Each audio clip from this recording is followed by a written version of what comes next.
이번 시간부터는 19세기로 들어가 보겠습니다. 19세기에 이제 근대국가 수립을 위해서 어떤 노력들을 했고 개혁들을 추진했는가 이런 부분을 살펴볼 건데요. 시대의 과제가 무엇인지, 그리고 그 시대의 과제에 맞는 어떤 개혁들이 추진되었는지, 그리고 그 개혁들이 갖고 있었던 한계점은 무엇인지 이런 부분을 눈여겨보시면 좋겠습니다. 자, 19세기는 한마디로 정의하면 제국주의 시대다 이렇게 얘기할 수 있습니다. 제국주의 시대라고 하는 것은 산업혁명 이후에 자본주의가 성장을 하면서 이제 대량 생산이 이루어지게 되죠. 그 대량 생산된 상품들을 팔기 위한 시장이 필요했던 거고, 그 다음에 이제 원료 공급지가 필요했던 겁니다. 그래서 경제적으로 우월했던, 그리고 막강한 군사력을 갖고 있었던 서구 열강들이 식민지를 쟁취하기 위해서 이제 팽창을 하고 있었던 거죠. 그리고 이러한 이제 팽창은 결국 동아시아에까지 영향을 미치게 됩니다. 그래서 이제 일찍이 이제 중국은 아편 전쟁에서 패함으로 인해서 1842년에 불평등 조약을 체결을 하게 되고요.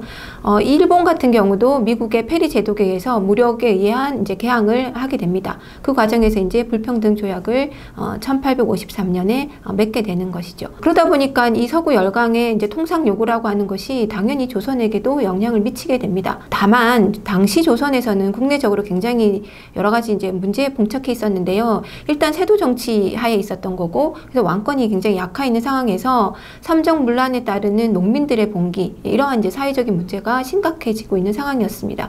그러다 보니까 이 외부에서 들어오는 통상 요구라든지, 그 다음에 이양선의 출몰이라든지 이런 부분들이 오히려 훨씬 더 조선의 이제 그 지도자들에게는 위기감을 고조시키는 요인으로 작용을 하고 있었던 것이죠. 자, 이런 식으로 국내외적으로 혼란에 빠져 있는 상황 속에서 이때 이제 즉위하는 사람이 고종입니다. 자, 고종은 12세의 어린 나이에 즉위를 하게 되는데요.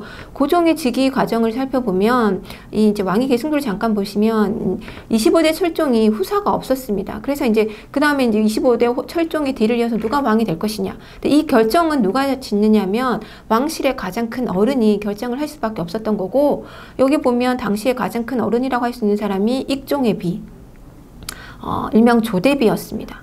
그래서 이 조대비하고 이제 고종의 아버지였던 흥선대원군이 이제 서로 묵계하에 결국 흥선대원군의 둘째 아들이었던 고종을 이제 후사로 선정을 하게 되었습니다. 자, 그러다 보니까 12세라고 하는 어린 나이에 왕이 오르다 보니까 당연히 조대비가 수렴청정을 해야만 했고요. 그리고 이제 겉으로는 이제 수렴청정을 하게 되지만 여기에 이제 흥선대원군이 옆에서 보조하는 역할을 하는 형식을 취하지만 실제로는 흥선대원군이 실권을 장악하고 당시 이제 조선이 처해 있었던 여러 가지 사회 문제들을 해결하기 위한 개혁들을 추진해 나가게 되었습니다. 그래서 이제 흥선대원군이 어떤 개혁 정책을 실시했는지 한번 살펴보겠습니다. 자, 첫 번째는 세도 정치의 타파인데요. 당시 이제 가장 큰 문제가 이 세도 정치하에 여러 가지 문제들이 일어났기 때문에 세도 정치를 타파하는 것이 가장 중요한 문제였다라고 할 수 있습니다. 세도 정치의 권력은 어디서부터 나오느냐? 이제 당시에 이제 국정과 그다음에 군사권을 모두 장악하고 있었던 비변사였던 거죠. 그래서 흥선대원군은 이 비변사를 축소, 그 다음에 이제 폐지를 시키게 되는 거고요. 이제 국정은 결국 의정부를 다시 부활시키게 되고, 군사적인 부분들은 상군부를 기능을 다시 부활시키게 됩니다. 그러면서 이제 이 세도 정치의 권력들을 약화를 시켜 나가는 거고요. 이렇게 새롭게 만들어진 정치 체제를 이제 정비하는 차원에서 대전회통 등의 법전들도 편찬을 하게 됩니다. 자, 그리고 뒤이어서 이제 세도 정치하에서 약화되었던 왕권을 다시 회복하기 위한 노력을 하게 되는데요. 그 첫 번째가 이제 경복궁을 재건을 하는 거였습니다. 그래서 이 경복궁은 일명 이제 조선의 법궁이었는데 임진왜란 이후로 다시 이제 그 복원이 되지 못하고 있었던 거죠. 그래서 흥선대원군이 이걸 중건을 하면서 결국 재정이 필요하니까 원납전이나 그 다음에 당백전 이런 이제 보액의 화폐들을 발행을 하게 됩니다. 일명 이제 당백전이라고 하는 것은 상평통보의 100배에 해당하는 그만큼의 이제 가치가 높은 화폐였던 거죠. 그래서 우리가 흔히 여러분 이제 일당백이란 말을 들어보셨을 텐데 이게 이제 여기서 나오는 거죠. 상평통보의 100배에 해당한다라고 해서 이제 이 당백전을 그렇게 부르게 됐던 거고, 고액의 화폐가 나오다 보니까 당연히 물가 상승 이런 부분들이 영향을 끼치게 되었던 겁니다. 자, 그 다음에 경복궁을 이제 중건하는 과정에서 필요한 이제 목재 같은 경우는 양반의 이제 그 묘지에 있었던 숲에서 이제 벌목을 해오게 되고요. 그 다음에 이제 건축을 해야 되니까 당연히 백성들의 요역을 증발을 하게 되는 거죠.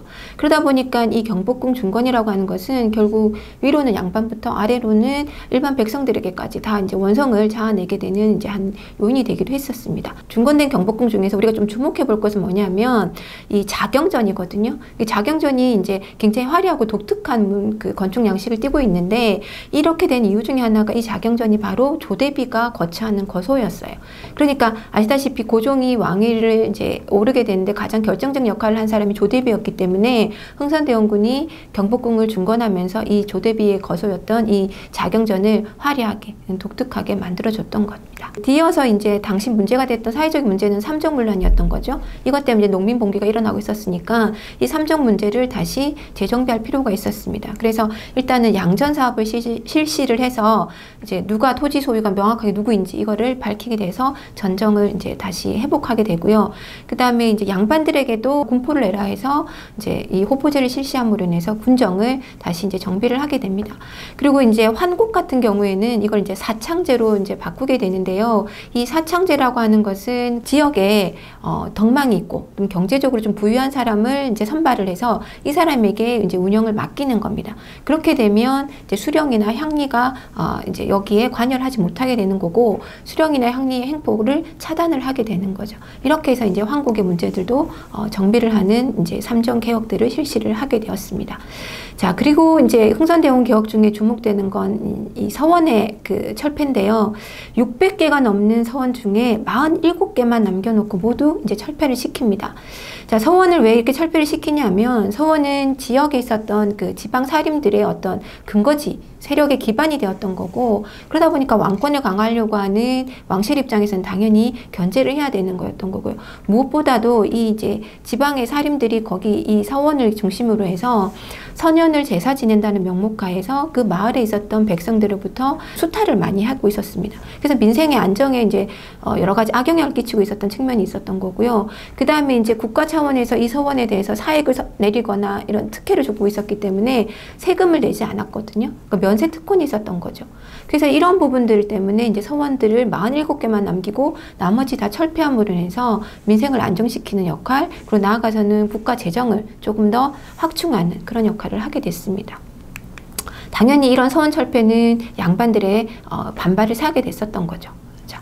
안으로는 어쨌든 이러한 이제 양반과 백성들의 반발 속에서도 개혁을 추진을 하고 있었던 거고 이 속에서 이제 대외적으로 보면 이제 이양선 출몰을 한다든지 그 다음에 서구 열강들의 통상 요구가 이어지고 있었는데 특히 이 당시 1860년에 가면 러시아가 이제 연해주를 차지하면서 이 남하 정책을 실시하게 됩니다. 그러다 보니까 이제 조선이랑 딱 맞닥뜨려지게 되는 거고 조선의 입장에서는 이 러시아의 남하를 막아야 되는 이런 이제 위기에 봉착을 하게 되는 거죠. 이때 이제 흥선대원군은 프랑스를 통해서 러시아를 견제를 하려고 이제 계획을 세우게 됩니다. 그래서 이제 당시에 조선에 프랑스 선교사들이 많이 들어와서 활동을 하고 있었기 때문에 이 프랑스 선교사들을 통해서 프랑스 그 정부하고 이제 어떤 교섭을 하려고 추진을 하고 있었던 거죠. 근데 사실은 이게 추진이 늦어지고 잘 되지 않고 이게 실패로 끝나게 되고요. 그 과정에서 결국은 영국과 프랑스의 연합군이 북경을 이제 함락시켰다라고 하는 소식들이 전해지게 되고 그런 소식들 속에서 이제 조선 내부에서는 결국은 이제 천주교에 대한 반감이 최고조에 오르게 됩니다. 그러다 보니까 오히려 이제 이 프랑스와 수교가 물 건너가게 되면서 오히려 이 프랑스 선교사들에 대한 박해, 나아가서는 이 천주교 신자들에 대한 박해가 일어나게 된 거죠. 그게 바로 병인 박해입니다. 그래서 이제 선교사들이 많이 참형을 당하게 되는데요. 이제 이런 문제가 발생을 하니까 프랑스 차원에서는 자기네 국민이 죽었기 때문에 이 이제 병인 박해를 구실로 삼아서 결국은 군함을 보내서 강화도를 점령을 하게 됩니다. 자, 이 강화도로 쳐들어온 이제 프랑스군에 대해서 이제 한성근이 문수산성에서 그 다음에 양원수가 정족산성에서 맞서서 싸워서 다행히 이제 승리를 하게 됩니다. 그래서 이제 프랑스 군대가 물러가면서 당시 이제 강화도에 있었던 외교장각에 있었던 도서들, 그 다음에 문화재들을 이제 약탈해서 돌아가게 됐던 거죠. 자, 이 프랑스가 문화재를 약탈해 갔다라는 거, 그리고 그게 프랑스 국립도서관에 보관되어 있다라는 건 1975년에 알려지게 됐거든요. 그때부터 시작해서 이제 끊임없이 이제 반환을 요구를 했었던 거고, 그게 이제 2011년에 영구임대라고 하는 형식으로 이제 반환이 이루어지게 되었습니다. 병인양요 2년 후인 1868년에 이제 독일 상인이었던 오페르트가 이제 대동강에 나타나서 통상을 요구하면서 이제 약탈을 하게 됩니다.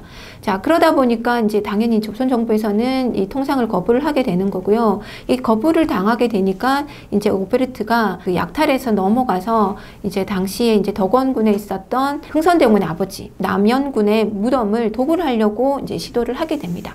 자, 이 사건이 발생을 하게 되면서 결국은 조선 사람들이 서양인에 대해서 갖고 있었던, 그다음 서양인의 이 통상 요구에 대한 거부감이 훨씬 더 고조가 되게 되고, 특히 흥선대원군 같은 경우는 이제 오히려 이 사건을 계기로 해서 서구 열강에 대한 어떤 쇄국 정책을 확고하게 가지게 되는 그런 계기를 마련하게 되었습니다. 병인양요 일어나기 2년 전에 그 미국 상선 그 제너럴 셔먼호가 이제 그 출몰했었던 적이 있었거든요. 이때 이제 당연히 통상을 요구했던 거고, 당연히 이 통상을 이제 거부를 하게 되니까 이제 그 지역에 약탈을 하다 보니 당시에 이 평안도 그 관찰사였던 박 교수가 결국 이제 사람들을 데리고 나가서 이 제너럴 셔먼호를 침몰을 시키게 됩니다. 공격을 해서 침몰을 시키게 되는데요. 결국 이제 이 사건을 이제 빌미로 삼아서 미국이 이제 함대를 보내게 되는 거죠. 그게 이제 1871년 신미양요입니다. 자, 이 그 병인양요나 신민양요나 이 양요라고 하는 것은 양, 즉 서양인이 요 소란을 일으켰다 이런 뜻이거든요. 그래서 이번에 이제 신민양요는 미국이 이제 이렇게 함대를 보내서 이제 강화도를 점령을 하게 되는 건데요. 이때는 이제 덕지진이나 초지진이 다 함락을 하게 됩니다. 그래서 이제 광성보까지 이제 거의 함락이 직전에 되고, 이때 이제 어제연 부대가 맞서 싸우지만 결국은 이제 힘에 의해서 분패를 하게 됩니다. 이때 이제 어제연 부대가 가지고 있었던 그 깃발, 이거를 이제 미군에게 빼앗기게 되는 거고, 이 깃발은 이제 2007년에 반환이 돼서 지금은 국립고궁박물관에 소장을 하고 있습니다. 자, 어쨌든 이러한 정부 부대가 이제 그 패하는 이런 상황이 놓여 있었는데, 그럼에도 불구하고 조선군이 이제 끝까지 방어를 하게 되고 이제 그 저항을 하다 보니까 결국 미군이 물러나게 됩니다. 자, 이렇게 해서 이제 병인양요와 신민양요, 프랑스와 미군 이 두 군대의 침략을 이제 물리치고 나니까 대원군은 이제 자신감이 생긴 거죠. 그러면서 이제 전국에 척화비를 건립을 하게 됩니다. 자, 그래서 이제 이 척화비 내용을 보면 서양 오랑캐가 침략하는데 싸우지 않으면 화친이요. 화친을 주장하는 것은 즉 매국이다, 즉 나라를 팔아먹는 것이다. 이렇게 이제 글을 써놓고 이걸 이제 전국 각지에 세우게 됩니다. 그래서 철저하게 이제 서양 세력과는 싸운다, 그다음에 쇄국한다라고 하는 이제 그 정책을 명확하게 내세우게 되는 거죠.